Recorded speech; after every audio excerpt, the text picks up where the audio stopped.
Someone condemned to death thinks that if he had to remain standing on a square yard of space all his life, 1,000 years, eternity, it were better to live so than to die at once. Only to live and live. Life, whatever it may be. Welcome to the second video essay in the Peterson project. Today, our topic is death. We all resist death, and yet no one escapes it. Other animals suffer old age and feel the pain of dying, but only human beings are laden with the awareness of death for all their life. For us, the tragedy comes loaded with the certainty of its unfolding. We know that with death, we will lose everything we have ever known and the very consciousness through which we knew. We live with this knowledge as well as the knowledge that the same fate awaits everyone we love. Death is a terrible reality and a terrible abstraction. In contemplation, it makes us shudder, and in fact, it makes us weep. Death is the great problem of life. Here is a question. Can death be anything else?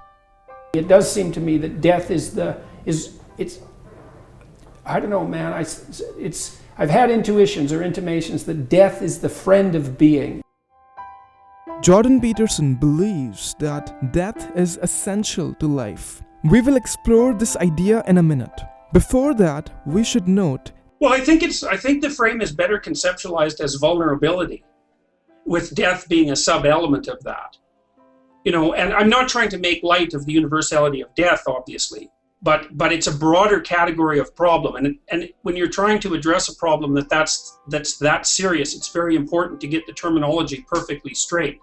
The problem of death, then, is a subset of the larger problem of vulnerability. We're prone to injury, both physical and emotional. Perhaps the first thing a child discovers is the fact of its own weakness. Teenagers rediscover the lesson after their first heartbreak, and the reminders of our vulnerability continue throughout our adult life. A professional setback provides proof that we're not smart enough. A betrayal suggests that we're not lovable enough. An accident means that we're not careful enough. We are never enough. To become aware of our vulnerability is to realize that we have limits, that we eventually trail off, and a world that is either antagonistic or indifferent to us begins. Now, in our fuming indignation, the question comes back to us: why must we be limited in this tragic way? You take a being with the classical attributes of God, omnipotence, omnipresence, and omniscience. Right? It's a totality. And the question is, well, what does a being with those attributes lack? And the answer is limitation. And then you think, well, what's so important about limitation? Well, if you can be anything or do anything at any time whatsoever, there's no being, because everything is one thing. There's no differentiation between things. So something that's absolute and total has no being. It has to be parceled out into limited being. Jordan Peterson is drawing our attention to the fact that limitless existence is impossible. For anything to exist, it needs to be defined in contrast with other things. Things stand out against their environment instead of mixing indistinguishably with the environment because they have boundaries. Boundaries, however, mean limitations. The very thing that gives us identity is, hence, also the thing that limits us. Further, what would life be like without any limitations? What would happen if we were omnipotent, omniscient, and omnipresent? If we were all-powerful, there would be nothing to overcome. There would be no challenge. If we were all-knowing, there would be nothing to learn. Curiosity and discovery will have no place in a world like that. If we were all present, we would not have anywhere to go since we'd already be there. That is a world where exploration would be an absurd act. A world without anything to strive for, without anything to know, and without anywhere to go. If that world was offered on a platter, would anyone take it? I doubt it. And yet, that is the world that a limitless being must live in. We live in a world where purpose is a possibility. The possibility of fighting a noble fight. The possibility of finding love. The possibility of seeing something that you've never seen before. It's a world where there are more things to know and do than we can ever exhaust. Limitation is the cost that we pay for being in this world. For Jordan Peterson, limitation is the cost that one pays for being, period. Death is one such limitation, a temporal one. Now, is there any alternative? Can we be something other than the limited creatures that we are?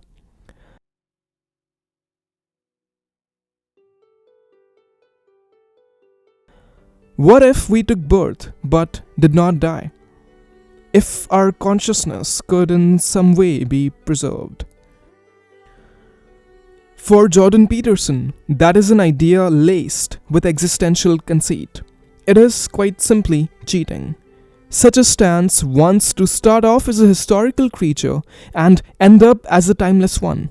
It imagines that you can start off as a creature and end up as an impersonal force. This is what Jordan Peterson says to people who believe one can achieve immortality by uploading consciousness onto a computer. And so, okay, you're going to upload your consciousness. Okay, fine. So what exactly are you uploading? You can upload your anxiety? You can upload your pain? You can upload your hunger? Are you going to upload your sexual desire? Or are you going to be free of all that? Okay. Well, you want to be free of all that? Well, what are you then? What's left of you? If your limitations are all gone, what's left of you? That's a weird thing, because you think, well, if your limitations are all gone, then you're without limitation. It's like the genie who's escaped from the little lamp. Well, you need the lamp. No lamp, no genie. Let's push this idea further. What if we could continue existing inside our body? Would that be more preferable than our status quo? To continue existing indefinitely would be to have a near infinite supply of time. What happens when human beings have a near infinite supply of anything? We forget about the thing in question, and in our forgetful state, we squander it. It becomes valueless. If life was unbounded, there would be no such thing as primary and tertiary interests, no divisions like priorities and trivialities. It is our limited time on earth that compels us to judge our interests and establish which ones are more important. We are then motivated to pursue the ones which are more significant than others. The source of the signification derives from the fact that we are limited creatures. A limitless being will have no incentive to pick one interest over the other, because in theory, it would have an infinite time for each interest. Hence, a limitless being would be without motivation. It would want no particular thing over other things. If we didn't die, we wouldn't have the incentive to organize life. And if we didn't have to organize life, we wouldn't have an incentive to organize our internal drives. What would an unorganized internal world look like? Unorganized drives will have no cumulative direction, just random motion. We would experience life not as an affair bound in narrative, but as a twig caught in river eddies. A life without organized drives would mean a world with nothing to particularly avoid and nothing to particularly move towards. What would things mean if they had no positive or negative significance for us? Might they perhaps come to mean nothing? You know, one of the things that happened to Superman in the 1980s, Superman started out, he's got a heavenly set of parents, by the way, and an earthly set of parents, and he's an orphan like Harry Potter. Very common theme is that when Superman first emerged, he could only jump over buildings, you know, and maybe he could stop a locomotive, but by the time the 1980s rolled around, like, he could juggle planets and, you know, swallow hydrogen bombs, and, you know, he could do anything. Well, people stopped buying the Superman comics because how interesting is that? It's like something horrible happens and Superman deals with it.